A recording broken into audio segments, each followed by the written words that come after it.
Coba. Yuk, apa lagi?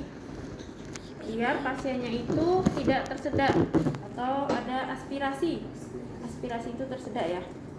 Kemudian sudah praktikum tentang pengenalan alat?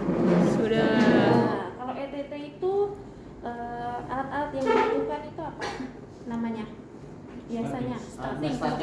Oke, S-nya apa? Skop. Skop terdiri dari Stetoskop, laryngoskop. T-nya? Tub terdiri dari apa aja? ETT. Oh. Oke, lanjut.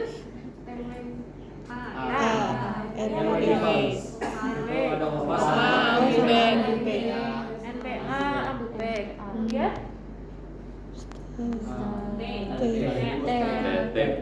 plaster. Terus Introduksi.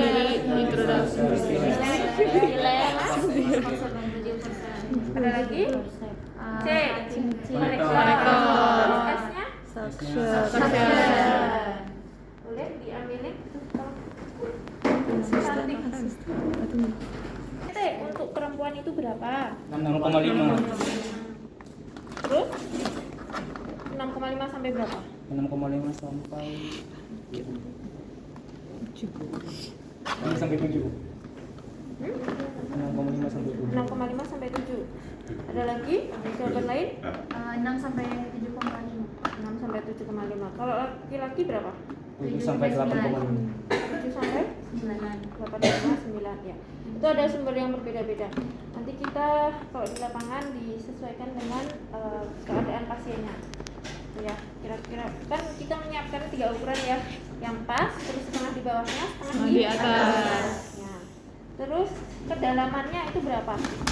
Kan ini ada ya, 23, 24, 3 kali panjang ET-nya. Oke, jika panjang ET-nya 7 berarti kedalamannya 21. Kemudian kalau kita apa? Mau inkubasi itu ada penyulisnya enggak? Maksudnya gini, kita kan melakukan inkubasi. Ada faktor penyulit enggak yang bisa mengakibatkan kita sulit untuk inkubasi itu pada keadaan apa? Pada keadaan apa? Terus goyang ibu. gigi goyang, terus skor malam petinya berapa? Kalau bisa di intubasi tanpa tanpa faktor penghambat itu satu. Kalau yang ada ininya 4. Ada lagi? Membuka mulut. Oh, nggak bisa buka mulut. Ini ya, mulutnya nggak bisa terbuka lebar. Kemudian Ada cedera di bagian rahangnya ibu. kalau pasiennya ada cedera di bagian leher, itu kita bisa melakukan intubasinya kan ada 2, ETT di mulut sama yang di hidung. Ya. Yang di mulut itu biasanya operasi laparotomi, kemudian operasi yang di bagian sini, maksudnya yang sini ke sini. Nah itu menggunakan ETT. Tapi ETT oral. Kalau yang ETT nasal itu biasanya pada tadi fraktur mandibula. Kan sininya fraktur. Jadi yang mau dioperasikan sini. Kemudian kita mau pasang ETT juga ini ya, susah. Kemudian pasangnya yang di nasal. Terus kira-kira apa lagi selain fraktur mandibula yang pakai ETT nasal? Operasi apa? Apa sih Amanda itu? Operasi ini multiple impaksi atau giginya itu tumbuh, gigi yang belakang sendiri itu tumbuh tidak sesuai dengan tempatnya. Biasanya tumbuhnya semakin masuk ke sini, di tulang sini. Nah itu ETT-nya juga menggunakan nasal. Dan pada operasi kraniotomi. Nah pada operasi kraniotomi pakai yang ETT nasal. Ini satu lagi. Nah kalau ETT yang digunakan untuk nasal itu yang ada spiralnya atau ada pernya, namanya non-kinkin. Ya, terus kalau yang dipakai yang untuk mulut itu yang kinkin, yang nggak ada spiralnya, nggak ada ininya lah. Kelihatan nggak Kelihatan. bedanya? Kelihatan. Kelihatan. Yang sana kelihatan? Oke, kelihatan ya. Ini bedanya. Kemudian kalau yang di hidung itu ukurannya 1 sampai setengah di bawahnya. Jadi seumpama mulut itu ukurannya 7, yang di hidung bisa menggunakan 6. Kemudian bedanya lagi kalau di hidung itu menggunakan ini apa namanya? Maju Forceps. Jadi kalau hidung itu kita masuk ke sini dulu, kemudian kita pakai laryngoskop. Kalau udah kelihatan baru kita bantu untuk masuknya. Jadi didorong. Itu kalau yang di nasal, ya hidung. Kalau yang melalui mulut itu bantuannya pakai apa? Stilet. Oke. Kemudian ini kalau pasien mau dioperasi itu kan pasien posisinya masih sadar ya. Terus kita mau melakukan intubasi. Sebelum dilakukan intubasi diberikan obat apa? Kasih trias anestesi dulu ya. Oke, trias anestesi. Apa aja trias anestesi itu? Obat hipnotik. Urutannya apa dulu? Oke, premedikasi dan trias anestesi itu ini ya beda. Kalau premedikasi kan obat yang diberikan sebelum pasien dilakukan operasi ya. Itu hampir sama trias anestesi tapi obatnya berbeda. Kalau trias anestesi itu diberikan saat sebelum melakukan intubasi. Jadi 3 kesatuan. Trias kan tri itu juga. Trias anestesi 3 kesatuan itu. Yang pertama ada obat analgetik. Obat analgetik contohnya apa? Kayak kita rolak ibu. Oke, terus yang biasa digunakan saat operasi apa? Ya, ketorolak. Terus apa lagi? Fentanyl. Fentanyl. Fentanyl ya. Fentanyl dosisnya berapa? 1 sampai 2. 1 sampai 2. 1 sampai 2 mikrogram per kilogram berat badan. Kemudian sediaannya atau 1 ampul itu ada berapa? Coba dicari fotonya dulu. Dicari. Tadi dosisnya berapa? 1 sampai 2 ya. Kita ambil yang dosis maksimal. Kan untuk analgetik ya. Dosis maksimalnya tadi 2. Jika berat badannya 50 berarti berapa?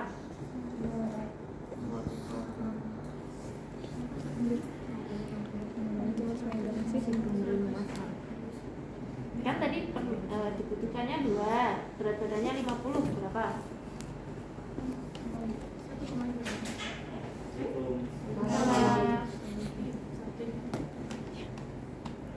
100 mikrogram.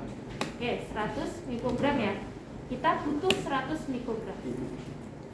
Tadi 1 cc-nya tadi mengandung berapa? 50. Padahal kita butuh 100. Ya enggak? Berarti kita butuh berapa cc? 2 cc. Udah? Udah ya? 2 cc ya berarti. Sekarang jika berat badannya 60 butuh berapa cc? 120 mikrogram. Ya, kurang lebih berapa cc? 2, berapa? 2,4. Ya, kurang lebih 2,4 cc ya. Oke. Ada yang masih bingung? Bingung? Kalau kecepatan bilang ya. Oke. Tadi kan kita bahas fentanyl ya. Yang baru datang. Fentanyl dosisnya 1 sampai 2. Kemudian sediaannya 2 cc sama dengan 100 mikrogram. Terus kalau kita kita cari 1 cc-nya berarti 50 mikrogram. Karena tadi apa? 2 cc sama dengan 100. Berarti 100 dibagi 2 kan 50. Ya kan? Misalnya 2 dibagi 2 tuh tadi biar 1 cc. Oke. Contohnya tadi berat badannya 50.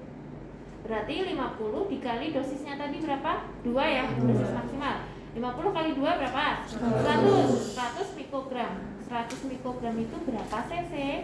2 cc. Karena apa? Tadi 1 cc-nya 50. Berarti yang diberikan 1 ampul ya. Tapi dilihat 1 ampulnya itu tadi ada berapa cc. Oke. Yang kedua, tadi kan analgetik. Yang kedua apa? Sedasi dan induksi. Ya. Biar pasiennya itu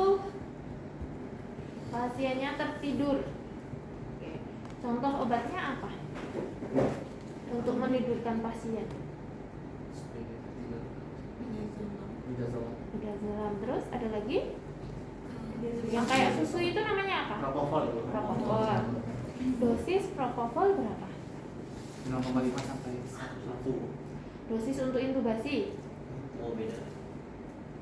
Tidak. Kalau itu biasanya Berapa? 0,1 sampai 0,2. 0,1 sampai 0,2? Oh, ini 1,1 sampai 0,5 ya? Itu bahasa ini. Propofol ya? Berapa? Ya, di lapangan yang diberikan 2 ya. 2 miligram per kilogram berat badan. Kalau fentanyl tadi mikrogram ya. Kalau propofol miligram. Yang diberikan 2 miligram ya kita ambilnya. Kemudian sediaannya berapa? 1 ampulnya ada berapa?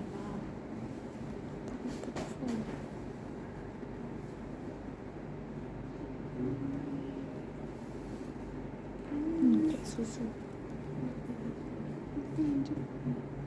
100 miligram sama dengan itu berapa? Fotonya per ini ada samanya itu 20. 200 mg per 20 ml. Ya, ya berarti 200 miligram sama dengan 20 cc. 1 cc nya berapa? Bagi 10 ya. Tadi yang mau kita berikan 2 ya dosisnya. Pasiennya berat badannya 75. Kira-kira berapa? 2 kali 7. 150 miligram. Berarti berapa cc? 15 cc. Oke. Ada yang masih bingung? Ada yang masih bingung? Oke. Kalau berat badannya 60 120. 120 berarti 12 ya. Ada yang masih bingung nggak? Enggak? Oke, lanjut obat terakhir. Tadi pasien udah tidur, kemudian kita rilekskan dengan masker relaksan. Contoh obatnya apa? Atracurium, Pepperonium, Metronium, Propurium, Kalau atracurium dosisnya berapa? Atracurium.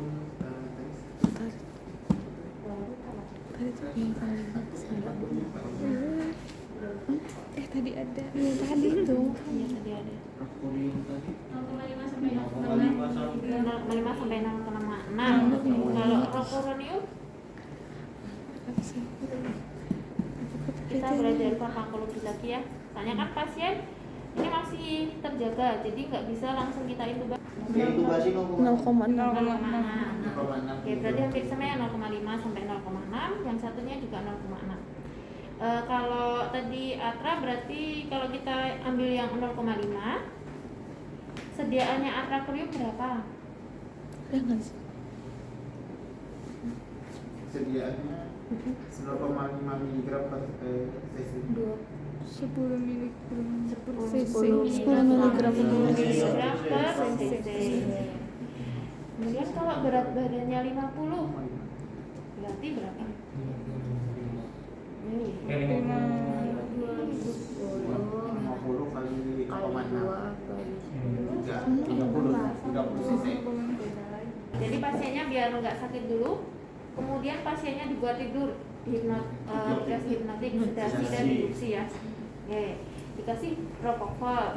Setelah itu masker relaksan. Tapi ada jedanya kalau yang masker relaksan. Jangan langsung 3 itu terus kita intubasi, bukan, tapi 2 dulu kita oksigenasi. Kalau sudah tercukupi baru kita berikan masker relaksan, kita intubasi.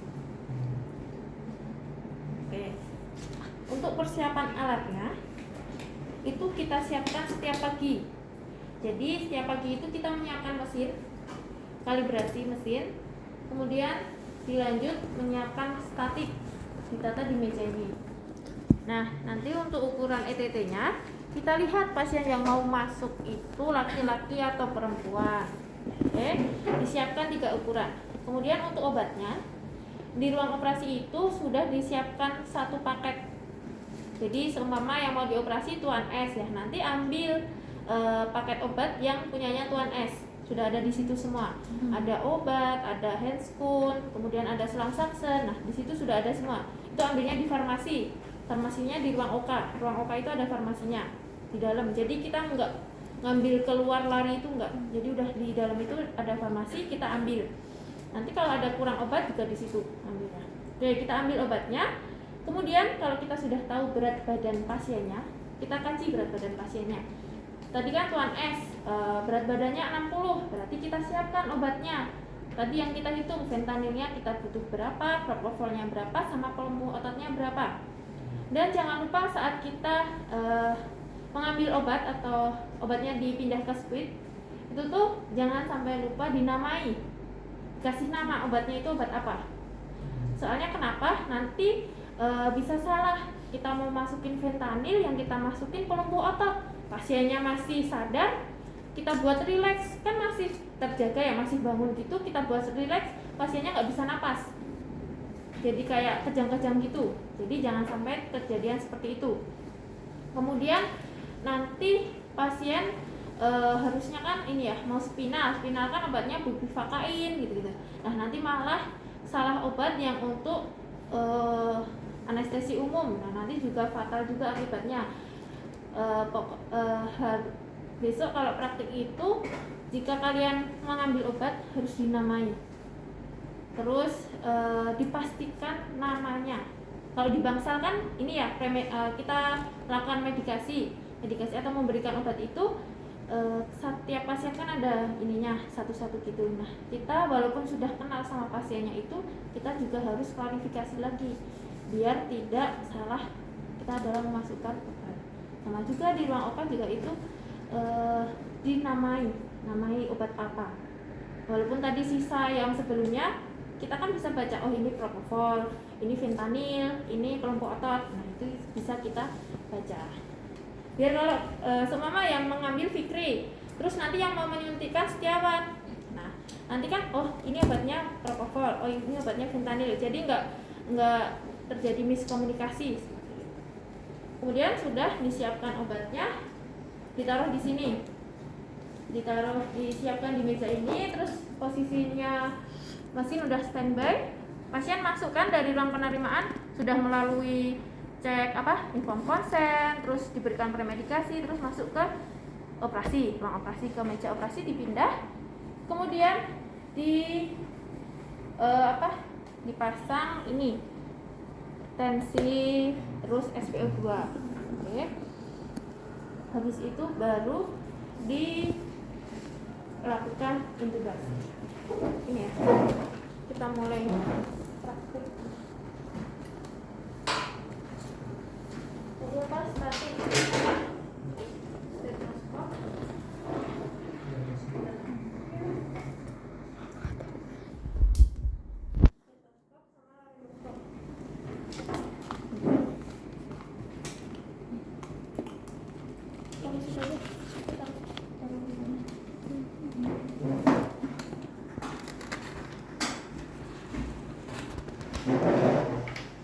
Ini di pengenalan alat sudah kenal toh? Sudah.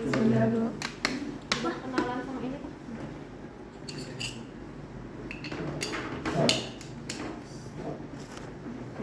Dipastikan ini hidup ya lampunya, biar mempermudah kalian. Oke, jadi pasien setelah dipindahkan ke meja operasi, ini harus sudah. Nah, kan udah dipindah ke meja operasi. Ini letakkannya di kiri, jangan kebalik, di kanan ya. Terus ETT-nya sebelum pasiennya masuk itu kita cek kebocoran dulu. Jadi ini belum di sini ya. Tadi pas persiapan alat kita cek kebocoran, kemudian dikasih gel. Jadi besok saat evaluasi disampaikan aja, menyiapkan statik, cek kebocoran ETT, dan diberikan gel gitu. Pas di persiapan alat. Ini udah dikasih gel dari tadi ya, dari pas persiapan. Kita pakai yang pingin, kan di mulut ya ETT-nya. Kita pakai handscoon harusnya. Kalau bisa ini jangan sampai nyentuh. Jangan dicut. Seperlunya jangan banyak-banyak. Ini masih pakai ini ya. Kan di plastik. Ini masih dalam keadaan plastik. Ini plastik. Nah, misalnya ini kayak gini. Kemudian kita buka dari bawah. Dibuka. Terus kita cek kebocoran, kita kasih gel, kemudian kita letakkan di sini. Kita letakkan di sini. Ini udah dicek kebocoran, udah dikasih gel. Sini ya. Kemudian ini squid. Squid sini. Ini apa? Stilet. Jangan lupa kalau udah dimasukkan ke sini kita kasih stilet. Nah, stiletnya itu jangan sampai lebih dari ETT-nya, jangan gini pasangnya, tapi mengikuti. Kan kalau gini nanti malah ininya udah masuk duluan. Nah, sini ya. Kemudian plester.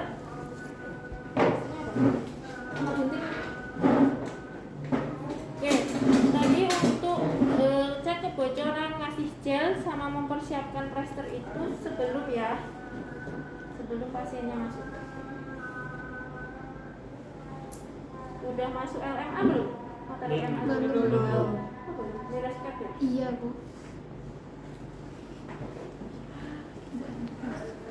Siapa dosennya? Bu Isti. Ibu Anita. Oh, Bu Anita. Oke. Ini tadi udah disiapkan ya? Oke, setelah itu kita sudah siap. Ini ambil bag, kita depan.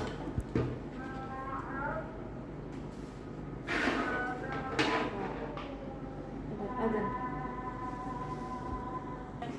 Intubasi ETT ya, pas ujian OSCE kakak tingkat? Udah.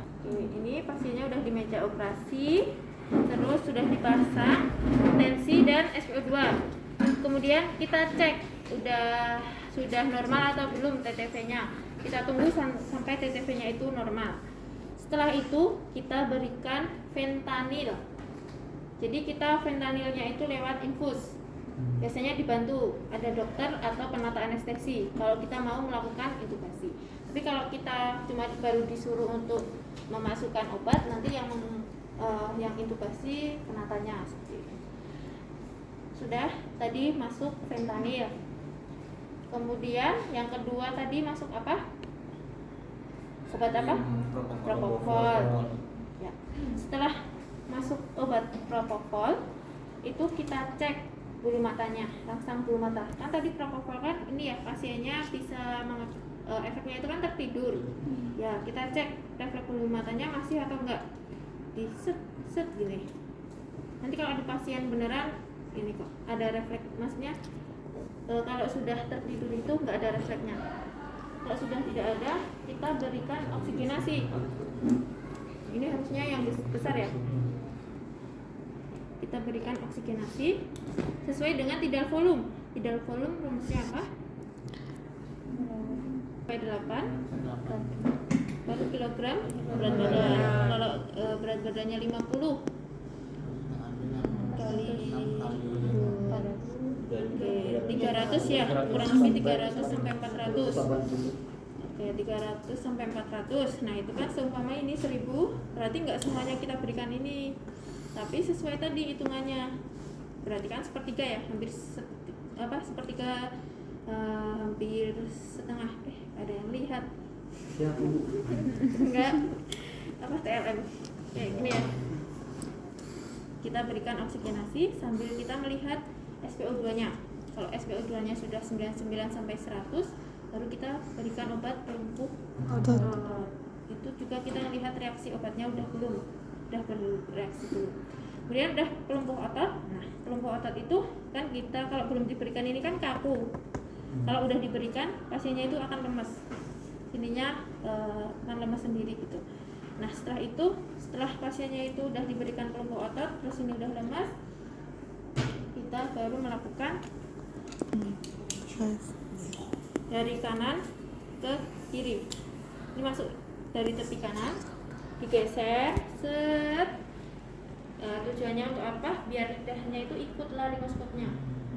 Jadi digeser, set gitu. Jadi jangan dari tengah, set gitu. Jangan.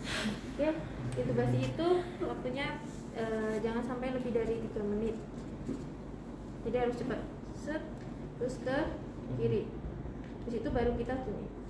Terus posisi kita kayak ini ya, kuda-kuda, agak kakinya agak. Oke, ini kantongnya, lidahnya yang agak ini ya, susah. Nah, tadi posisi pasien harus apa posisinya? Ekstensi. Jadi posisi ekstensi nanti pasiennya itu diberikan bantal di sini. Jadi pasien masuk langsung diberikan bantal di sini ya.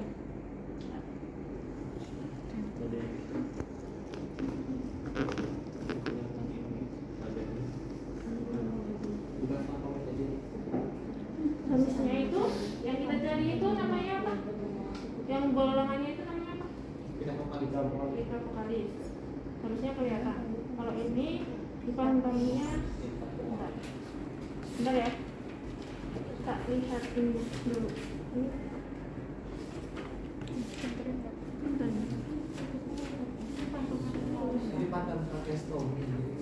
Iya kan?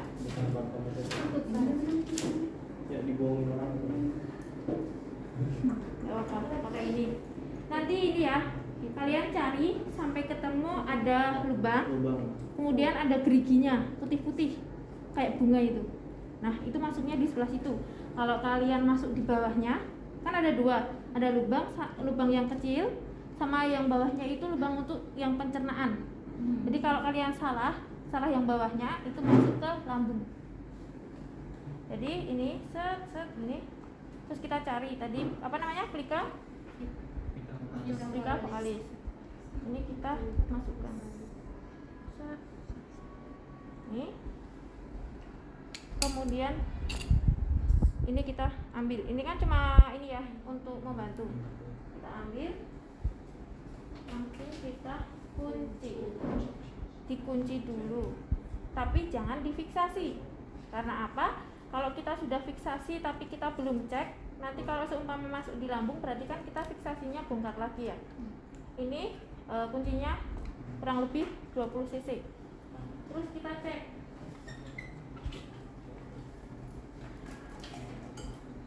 Ya, stetoskopnya besok pas eval dipakai dari awal ya. Begini. Kita cek apakah masuk di lambung atau di paru-paru. Kita cek di lambung dulu. Kalau di sini ada suara tambahan, berarti masuknya di lambung. Berarti kita salah. Jadi kalau pas ngecek ini salah di ini. Kalau di sini berarti di paru-paru, antara kanan sama kiri sama enggak. Kalau inilah sama kayak pas ngecek apa? Kalian auskultasi. Nah, kalau sudah benar itu masuk di paru-paru, ini kita lepas. Kemudian baru kita